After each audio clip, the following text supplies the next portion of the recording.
Episod ini mengandungi kandungan sensitif. Budi bicara pendengar dinasihatkan. Anda sedang mendengar Shockcast Original. Shock.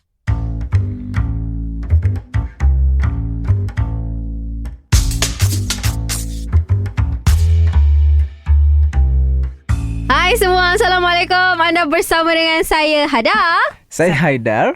Saya Ili. Saya Salon. Dan kami kumpulan Janda Branda. Rasanya kami kumpulan tu dah boleh tukar. Itu macam kumpulan rock band lah Rasa padahal. macam kumpulan senario dulu kan. Okay, well episod kali ni kita dah biasa asyik jadi tak bijak je kan. Jadi episod kali ni kita nak membincangkan something yang lebih serius lah. Jadi hari ni kita ada guest kita, Dr. Syahira. Ya, hai Doktor, boleh perkenalkan diri? Hai semua, I'm Dr. Wan Syahira binti Yang Muhsin. Sekarang ni saya berkhidmat sebagai pakar obstetrik dan gynecology di Hospital Tunku Azizah, Kuala Lumpur. Tiba-tiba rasa tak bijak. Tiba-tiba lutut goyang. Soalan Noel. Tapi hari ni maybe orang kata Janda Benda sebab kita orang banyak membincangkan topik-topik yang sensitif. And a few times kita orang telah di-bash sebab kita orang bagi pendapat sendiri instead of pendapat pakar. And you know, like something yang more intellectual and factual rather than bagi opinion sendiri. Jadi hari ni kita nak cakap tentang sex education lah. Sebab sex education ni kan macam very taboo dalam masyarakat Malaysia lah. Bukan Melayu je. Macam even Chinese, Indian pun sama. Benda ni diorang rasa weird if you nak discuss aloud kan. So kenapa semua diam ni? Oh tak, but actually kita nak betulkan sikit. Macam before this kita bukan kena bash. Kita kena bash, ada certain pendapat yang orang macam beza tak agree. pendapat yang Yes. kan. On dia punya side dia punya tak side lain. bersetuju. Dia punya side lain sebab kan. Tapi before that kita nak congrats doktor juga sebab hari ni ada doktor dan kita pun baru ni kita ada coronavirus semua kan. Kita nak berterima kasih kepada doktor-doktor seluruh dunia Indonesia kan. Sebab tanpa doktor-doktor ni kita pun tak ada kat sini. Kecuali Hada lahir guna bidan kan. Haida guna doktor cinta kan. Kalau betul cinta guna doktor cinta kan. Tak, betul lah doktor kan. Sebab macam saya selalulah selalulah saya sebenarnya doktor yang nak cerita sikit lah. Dulu kerap masuk hospital sebenarnya ada je penyakit. Nampak sihat je. Tergantuk lah. Dulu dia macam dia lembik sikit kalau compare tu sekarang lah. Sekarang nampak juga lah sikit-sikit kesan shot-shot dekat wire. Kita panggil doktor tu. Tapi doktor ni tak ada, bukanlah bidang dia untuk check tu. Tapi bukan tau. Macam saya dulu doktor every time kita datang hospital kan, dah dia masuk ward tu kan, bila doktor datang tu je kita rasa tenang tau. Kan ada macam doktor check katil kan. Tak tahu doktor tenang. Tak tahu doktor. Kenapa tiba-tiba tenang Tak, dia tak kisah doktor lelaki ke doktor perempuan. Bila doktor datang sebab cara doktor tu tanya kan macam, "Hi Dah, how are you?" Macam aduh ambil apa? Ambil berat lah. Tu Haida tu namanya bukan sakit, tu kurang kasih sayang. Bapak pun tanya juga. Tapi berbeza. Okey lah. Sebelum Haida melagut-lagut ni kan. Okey, kita nak mulakan lah kita punya soalan yang pertama. Kita boleh mulakan dengan Syazwan lah. Tapi kita cakap pasal sex education ni kan. Okay, I mean kalau in term of kita ni macam mana korang belajar sex education dulu sebelum yang sekarang ni? Which means maksud aku macam mana korang research adapt sendiri lah. Research sendiri. Tak lah, the first thing I think Kenapa sekarang baru semua, isu ni orang nak macam sex education tu penting. Tapi dulu kita okey je hidup je macam sekarang kan. Betul. Yelah, sebab dulu kita ada belajar yang form 3 reproductive. Sekarang pun belajar Sekarang pun belajar. Tapi semua tak tahulah, maybe dulu tak ada social media kot. Sekarang bila dah ada social media, all the kids dah involved and exposed to kind of things yang macam tak patut diorang tengok before their age Easy lah. access, orang Yes. kata. Dulu kita nak connect internet pun guna Betul. macam tu kan. Maksudnya ada pernah try. Benar lah tu kan. Tiba-tiba ada virus kan. Ada kan dah. Lain macam. Syazwan teruskan dengan soalan Syazwan. Tanya tadi tu, kenapa sex education ni sekarang baru orang nak timbulkan soalan, nak exposekan soalan. Dulu tak ada pun benda-benda macam ni kan. Okey, pada pandangan saya sebab kalau banding dengan zaman dulu, exposure tu kurang. Kita dulu-dulu macam pergi sekolah, apa yang kita baca kat sekolah itu je lah. Balik rumah kita dengan family je. Zaman sekarang tengoklah, dekat sekolah pun like macam exposure pun macam-macam. Betul. Lepas tu ada yang kecil-kecil pun dah ada Instagram, Facebook, Betul. Tak ada WeChat TikTok. lah, apalah kan. So exposure tu lebih. Internet pun semuanya di hujung jari lah, boleh Google apa semua tu. And because of that, a lot of negative exposure to all these children, adolescents. So yang menyebabkan banyak yang like especially unwanted pregnancies lah. Unwanted pregnancies lah. Macam kita tak tahu tu dia negatif exposure ataupun positif exposure. Sebab bila kita semua orang refer pada Dr. Google le. Betul. Kita tak tahu kita Google. Tapi kita tak tahu which one yang betul ataupun salah. So macam mana kita tak tahu tu negatif ke positif sebenarnya. You mean sexual education? Yeah. Okay, sexual education dia memang boleh jadi positif, then at the same time it can be negative as well kalau tak ada proper guidance, you know. Like as for me, I feel that sexual education for Malaysia actually is still like at infancy stage, you know. Like macam kita like macam you cakap Still tadi ada lah, tabu beginning, kan. Still tabu. ada beginning. Tapi kalau banding dekat luar negara lain, diorang memang daripada sekolah lagi dah ajar. It's not just about textbook belajar organ anatomy. They teach the children about what is sex, Protection. you know, Diorang protection, belajar but apa? safe protection as well. Diorang ajar apa kat luar? Mungkin kita tak tahu kan kat luar negara Safe ajar sex apa. protections. Contoh ni, Basically okay, they faham. have comprehensive sex education, means like macam about knowing their own genitalia, maksudnya tahu dia punya kemaluan. Yang lelaki tu kemaluan dia macam mana, yang perempuan tu kemaluan dia macam mana. Dia lagi more in depth lah. Yes. More in depth. Daripada Macam kita mana- just belajar dekat Yes. textbook je. Macam mana seseorang tu boleh mengandung, you know, and then safe sex, like to use condom untuk elakkan risiko like apa tu kena HIV, STD and STD, everything. But for us, we don't go into that. Yes, betul. Dia macam lebih kepada belajar textbook. Okay, apa itu uterus, apa itu rahim, apa itu apa tu faraj. Ya, Tapi betul. kalau kita ingat masa kita dulu sekolah, adakah kita faham? I don't know. Maybe you all need advance sikit Kita bukan kan? sebaya. Kita kan sebaya. Kalau I ingat balik I sekolah dulu, I rasa I memang blur lah. Maybe I Sama was lah, I pun blur juga sebenarnya. Blur, you know. Betul. Until like I'm in medical, baru I Faham. faham. Yes. I see. Haida lepas dia Google, dia baru faham. Doktor, tapi ada tak macam sex education dekat luar, macam doktor cakap tadi, yang dekat luar kan orang belajar lagi apa lagi Yeah, definitely. lagi dalam Other sebab- countries kan. adakah sebab benda ni, sebab dekat Malaysia ni kita ada satu macam Mindset.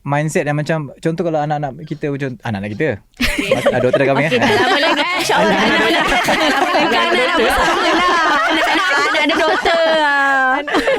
Saya salah ayat dia. Anak Haida. Anak kita Itulah, akan salah datang. pula. Mungkin kita bersama. Tak, ada tak macam kita punya culture, dia macam bila contohlah kalau kita tengok cerita satu movie kan dengan satu family, bila ada satu scene intim kan, bapak mesti macam pandang tepi. Contohlah kan. Awkward. Jangan tengok, tapi bapak tengok. Yang ayahnya enjoy. So ayah dia tertinggal untuk explain ke anak dia kenapa dia tengok. Why is it improper to watch ke apa ke. Betul-betul. Antara mungkin sebabkan bila ayah-ayah kita ni selalu macam jangan kan, macam nampak sangat disebabkan dia halang tu, lagi kita ni budak Nak tahu. Curious. kan. Yes, Lagi curious. nak tahu, kita akan buat belakang-belakang lah kan.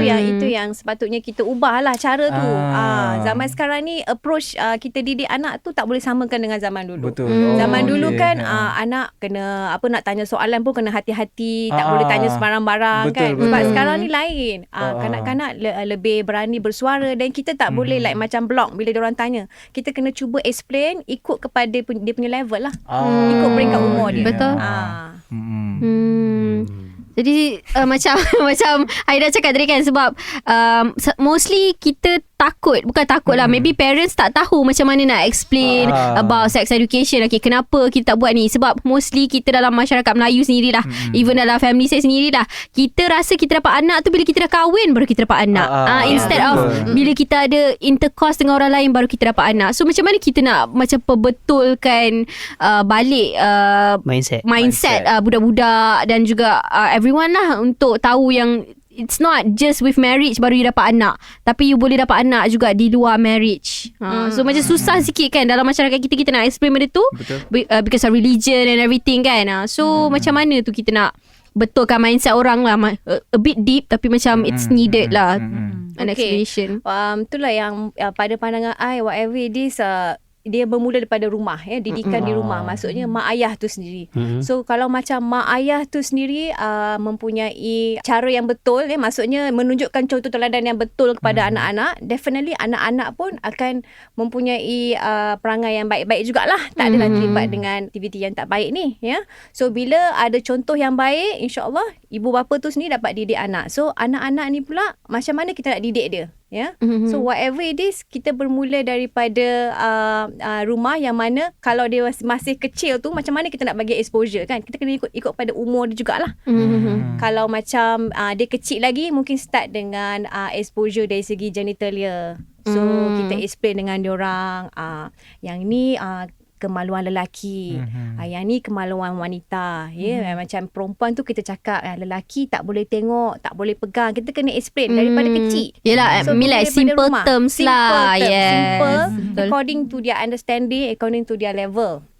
Bukannya terus explain pasal seks, no. Betul. So it's introduction to stage by stage. So lepas tu bila kita tengok dia dah semakin faham, maksudnya dia semakin curious, mungkin dia start bertanya, oh mak, kenapa perempuan boleh mengandung? Then probably kita slowly masukkan lagi. Okay, perempuan boleh mengandung bila lelaki dengan perempuan berkahwin kan.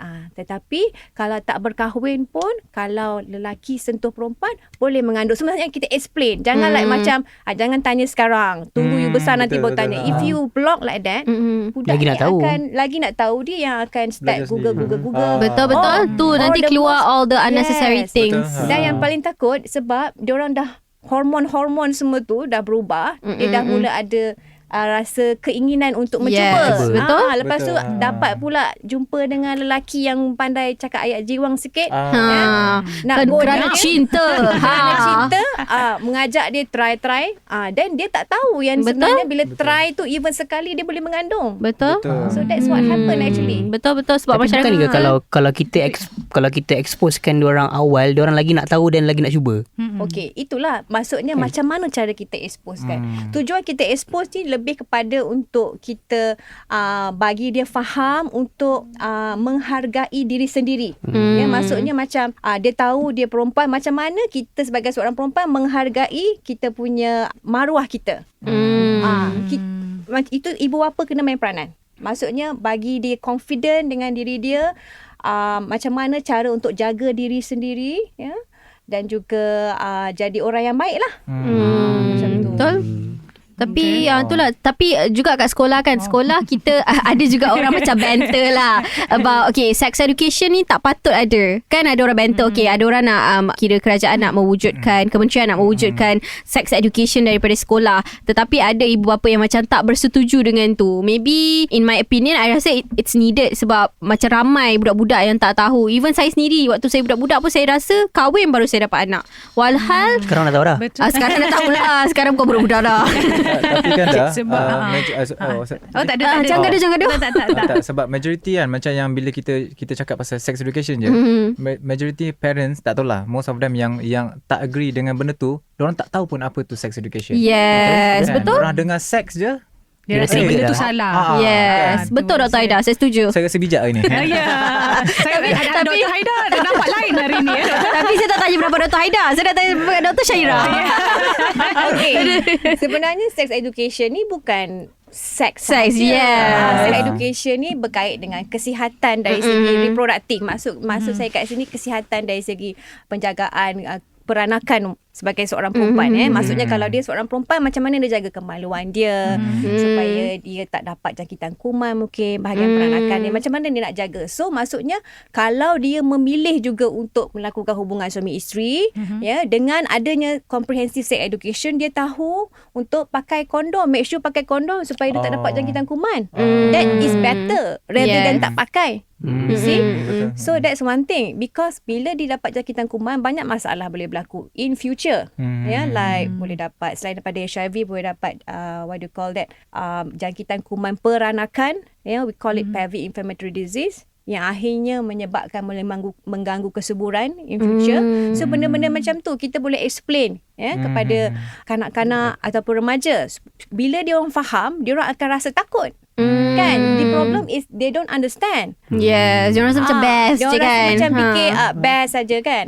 So kalau kita explain to all this to the parents, make them understand, I think they will probably agreeable for all this education, sex education. Betul. Maybe kita kena explain dulu kat parents tu beforehand kita nak ajar the kids. Maybe we need to come up with like a guideline probably. Tapi ada tak doktor rasa macam bila kita galakkan pula macam bila diorang dah tahu pasal penggunaan kondom ni, ada tak nanti diorang rasa macam diorang nak boleh mencuba? seks It's a bebas? safe I mean sex, seks bebas. Yelah. Definitely giliran. mungkin ada risiko juga dari segi itu, tapi whatever it is, itulah yang memerlukan pemantauan daripada mak ayah macam mana mak ayah tu mendidik, dan juga di sekolah jugalah So whatever it is, mak ayah kena mainkan peranan utama, tak boleh lepaskan dengan cikgu sahaja. So pendidikan agama tu paling penting sebenarnya. Kalau kita terapkan agama, insya-Allah benda semua tu boleh dikawal. Betul. Kan? So Ili ada apa-apa question? Tadi macam nak cakap daripada tadi kan. Tak ada sebab tapi kita question, dah kecam korang. Tak adalah sebab question sudah ditanya oleh rakan-rakan ni kan. Sebab kadang-kadang sebab kita ni, yelah, orang kadang-kadang ada yang perlukan sex education ni pun sometimes, sebab saya pernah encounter orang yang kata, kalau katakan dia melepaskan sperm dia dekat dalam swimming pool, orang yang proma pula, orang yang perempuan tu boleh mengandung. So those are the things yang I think itu bukan soalan sebenarnya. Tapi itu adalah kenyataan. Oh, tu kenyataan. Kenyataan orang yang You mean dalam swimming pool? Mengandung? Kenapa tak bijak soalan ini? Itu antara soalan-soalan yang public mungkin nak tanya. Yelah. daripada public. Public nak tanya sebab tu mungkin mitos atau fakta kita tak tahu. That's why Memang mitos sebenarnya. Saya doktor Hada. Tak Kan? mungkin boleh mengandung dengan cara macam tu. Ya. Ini macam lah tak bijak. Okay, no. Saya memang tahu. Bukan soalan saya. Sebab saya pun ada juga soalan apa daripada kawan-kawan gender bender. Dia tanya macam mana parents nak ajar siblings untuk respect private parts masing-masing, yang especially siblings yang lain gender. Macam mana tu doktor? Macam mana nak ajar ya? Yeah. Okey, sebenarnya jawapan dia hampir sama macam tadi juga. Caranya adalah number one is kita kena cerita dengan mereka bagi yang perempuan ini kemaluan wanita ini kemaluan lelaki. Kenapa wanita dan lelaki perlu jaga kemaluan? Maruah diri. Kenapa? Kita kena explain pada mereka, make them understand. And then of course at the same time macam saya cakap tadi lah, pendidikan agama, you know. Dan mak ayah kena separate lah. Janganlah biarkan tidur sekali, mandi sekali. Tidur sekali. Mandi sekali itu lagi lah. Betul, tak boleh kan. Mungkin sebab dari kecil dia dah biasa daripada kan. kecil tak boleh. So maksudnya once dia orang dah especially tak boleh tunggu balik, that's too late. It's too late tau. It's too late. Nampak sebelum. Doktor tu yang lompat dia jangan. Once dia dah Mumayis maksudnya right? dia dah tahu dia tu perempuan dan dia dah kenal dia tu lelaki, definitely tak boleh campur. Tak Okay. boleh. So kita kena asingkan. Itu dalam lingkungan umur berapa tu doktor? Maksudnya even daripada preschool pun once they start to understand, because setiap budak ni lain tau, dia punya level dia, dia punya pemahaman dia, dia punya development dia lain-lain, intelligence dia berbeza. Ada setengah budak kan memang jenis yang peta dia macam cepat kan. Yes, betul. So kalau dia dah faham, so kita kena asingkan lah. Kan? Kalau kita masih sama kan, nanti dia tengok, Kenapa macam lain kan? Nanti takut nanti kan jadi bukan mahram pula nanti kan. Adik-adik sumbang mahram. Sumbang mahram kan. So like that's why kena asingkan, tak boleh. Betul. Even kalau kita ada anak perempuan pun maksudnya seorang anak perempuan dengan ayahnya. Anak tu once dah dia dah tahu diri dia perempuan, so kita kena bagi tahu dengan dia. Okey, macam anak saya Zara. Okey Zara, mama nak Zara duduk dalam bilik Zara, jangan keluar daripada bilik dengan tak pakai baju pula Zara. That kind of thing. Explain. Tak boleh tunjuk dengan papa. Tak boleh. Explain. So actually as a mother you really have to play your part lah to explain to your own daughter kan. Anak doktor umur apa? Anak saya yang paling besar 8 tahun. Yang Zara tadi 8 tahun lah? 8 tahun. Oh, 8 tahun. Baru 8 tahun lambat lagi. Tak Haida, saya tak tanya tu Haida. Ingatkan Syazwan ni. Oh, rumah dengar podcast ni. So bukan sesama adik-beradik saja, even dengan ayahnya sendiri pun kita tak boleh. Yelah, tak boleh betul. campur kan. Tapi kalau anak lelaki dengan mak dia pun sama ke? Kena asing kan? Anak Kita lelaki tak tahu kan? Actually anak lelaki saya kecil lagi, tapi I think I still do the same thing. Ya. So kita nak dia rasa tahu jaga maruah dia. Kita explain dekat dia. Jangan expose dengan perempuan suka hati macam tu. Betul. Kita ada soalan daripada Haida tadi yang dalam Tak doktor, saya nak tanya doktor betul ke kalau kita letak air tembakau kat mata boleh dapat MC? Tak ada. Yang tu dah ada asrama saya buat. Air tembakau. dia nak bagi mata merah kan? Air tembakau letak kat mata kan. Besok Sakit mata. mata merah cakap doktor sakit mata. Dah kantor ya teknik tu. Budak-budak luar tak boleh MC kan. Okey doktor, nak tanya macam ni. Okey, apa ni daripada kita kecil kan, kanak-kanak dia naik remaja semua tu. So apa perasaan nafsu semua tu kan dia datang secara automatik kan. So bila okey, berat rasa ni. Tak Itu normal tu, tak okey. apa. So bila dia ada bila dia dah start ada perasaan semua tu kan, tapi dia tak boleh buat lagi sebab dia masih underage Virgin. lah kan. Virgin jauh nak pergi. Intro ni kan. So dia pun buat masturbate lah. Kan. Onani ni. Onani kan. Ada tak benda tu macam benda tu efek Pertumbuhan dia ke apa? efek untuk dia ke apa kan. Efek untuk dia. Sebenarnya dari segi keseluruhannya tak ada efek dari segi kesihatan pun. Even dah macam exaggerated, macam banyak sangat kali, tak ada efek juga. Tak ada. Kan ada macam mitos kan, bila banyak kali kan dia punya tu tak berfungsi. boleh jadi mati pucuk. Itu yang kita dapat daripada Daripada Google lah.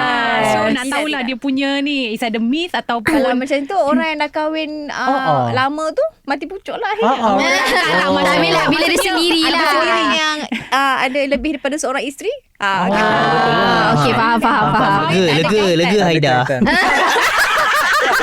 Tak ada kaitan. Dah tanya soalan tu sensitif kan. Producer kita pun lega. Ahmad nampak dia angguk Ahmad. Syukur kan. kita dapat green light.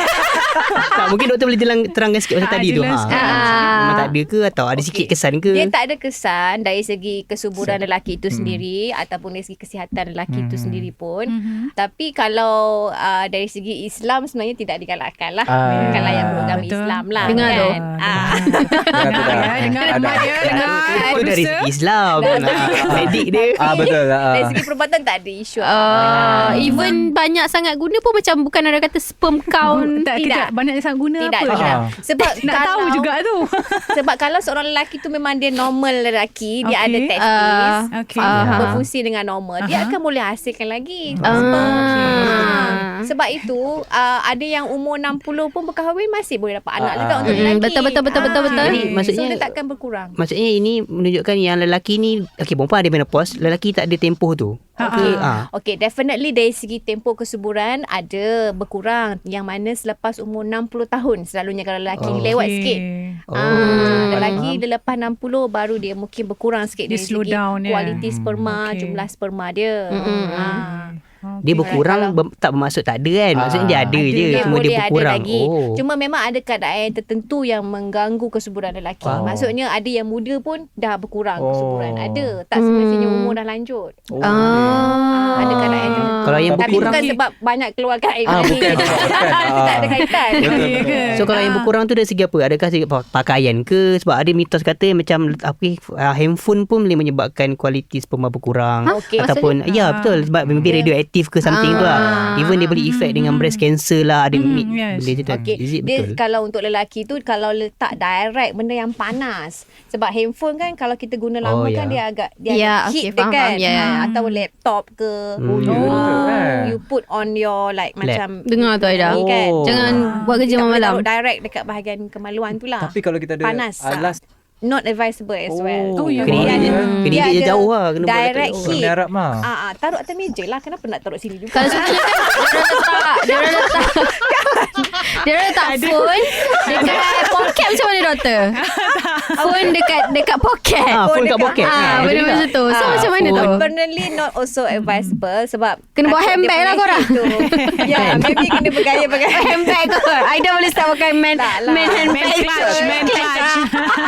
Ni- Tapi not to say like macam semua orang akan terganggu dari segi kesuburan kalau letak handphone dalam ni. But if you like macam when you have like subfertility ke susah nak mengandung, I mean your wife susah nak mengandung and bila kita test memang kesuburan you berkurang dari segi jumlah ke atau dari segi kualiti dia ke, definitely kita akan advise untuk adjust semua benda tu. Lifestyle modification. Kalau biasa-biasa try to avoid if possible lah, but we do understand lelaki memang tak pakai handbag. Kan? Kalau Syazwan tak pakai handbag, saya dah rasa risau lah. Tapi lepas daripada podcast ni mungkin saya pakai lah. Maksudnya pakaian pun sama tak? Kalau pakaian ketat Yes. Betul lah, doktor. Jangan pakai ketat. You Pakai pakai yang ketat. loose skinny jeans. Panas. Panas. Tapi kan doktor, macam contohlah macam seluar dalam macam boxer kan, dia ada kan macam trunk apa semua tu, memang ketat doktor. Macam mana doktor? Saya kena tukar design ke? Terdiam doktor. You nak sangat pakai. Kenapa you suka sangat pakai ketat Sebab tu? saya dah ada kecil pakai. So dia dah selesa dah macam biasa. doktor. Dah biasa. Cuma pakai kain sarung je. Bukan tu, kalau saya pakai yang jenis longgar, saya rasa macam tak pakai. So saya risau. Sejuk. Macam risau, bukan takut terjatuh. Rasa macam pakai ketat ni. Itu Aida kena fikir sendiri lah ya. Kena adapt sendirilah lah. Boleh fikir doktor tak boleh pilih kat anda you Aida. You kena pilih sendiri Tapi maknanya ada kesan doktor kan, yang ketat-ketat ni. Yang ketat tu Panas dia lah cerita dia. panas. Panas. Punca dia panas. Seluar ketat ataupun itulah even Nampak, sauna kan? pun kan. You Sauna tak elok lah. sauna untuk lelaki tak elok. Maksudnya mandi air panas pun sama lah. Mandi kalau air panas. Rendam kolam air panas pun tak elok. Faham. Sebab dia direct heat. Dia boleh kill the sperm. Aida terus tak nak pergi sauna lah. You selalu pergi sauna ke? Tak doktor. Direct doktor tanya. Bukan doktor. Saya selalu pergi tu yang kaki, bahagian kaki ke bawah je. Tak, maksudnya air panas tu kaki tu. Rendam kaki je lah. Rendam kaki je. Okey lah. Atas sejuk. Sejuk sangat pun tak boleh lah. Oh, tak boleh juga doktor. Sejuk sangat tak boleh. Sejuk tak ada. I mean basically body kita akan try untuk adjust. Sebab itu lelaki punya testis tu di luar. Ada macam Okay. Kenapa? Bukan Apa di dalam signifikan? perut. Perasan tak? okey, Kalau okey. wanita Semua kat dalam badan. kita tak ada yang tergantung kat luar. Kita lain je lah kan yang tengah. Tak, sebab tu lelaki kena pakai ketat doktor, takut terjatuh. Sebab dia kat luar. Tak lagi dia susah nafas. Okey. Aida kena beli ada poket. Ada kena beli ada kipas ada. Sejuk sikit. Macam lah kita ni topik hari ni. Tadi dah lelaki lah kan. Kalau perempuan, in term of perempuan, kalau macam baju dalam ketat, is it boleh buatkan breast cancer ke tak, ke sama je? Mitos dia? Tidaklah, baju dalam ketat tak adanya direct menyebabkan breast cancer. Tak ada kaitan. Banyak lagi faktor lain yang meningkatkan breast cancer. Sebab tu soalan-soalan orang tanya. Yo. Saya baca Doktor macam persoalkan kebijaksanaan. Orang tanya. Don't feel bad. I'm okay. Saya tak tanya benda ni. Itu orang tanya. Tak ada kaitan. Sebab Syazwan tanya on behalf dia punya wife. Orang pun tak tanya. Kita orang nak backup awak ni Syazwan. Tanya lagi satu lagi. Ni member saya tanya. Tolong saya tanyakan. Dia cakap betul ke orang lelaki doktor bila dia selalu onani, lutut dia longgar? Apa? Buntut. Lutut. Kau nak Dr. Syairah jawab ke Dr. Syazwan jawab? Doktor Wan lah. Doktor pakar lah. Tak ada kaitan lah lutut longgar. Oh, maknanya mitos Wan. Oh, mitos eh. Dia orang tak longgar. Dia orang Tak, benda tu daripada dulu kita dengar mitos tu. Betul, daripada dulu lagi. Daripada zaman-zaman. Daripada zaman sekolah. Bukan saya lah. Ada Kawan-kawan sekeliling lah. Macam Bukan awak lah. bukan. Tak ada kaitan. Tak ada kaitan Tak kan? pernah saya. Tak pernah Oh. dengar pula. Oh. Kenapa macam tak bijak soalan? Kita dengar soalan bijak. Soalan bijak tu. Soalan bijak. kan. Bye. Kawan-kawan semua. Maksudnya mitos pasal lutut longgar akibat nurani tu tak betul. Tak betul Kalau lah, kan? Ya, memang tak betul. Memang tak betul. Tarik nafas lega. Doktor pandang saya takut pula. Rasanya macam episod ni macam panjang lagi kan. Jadi kita akan buat part 2 lah. Macam menarik pula dengan Dr. Syaira. Doktor datang minggu depan Okey. Okay, kita jumpa lagi episod akan datang. Dah lah. Jello better. Siapa lagi power? Lutut longgar.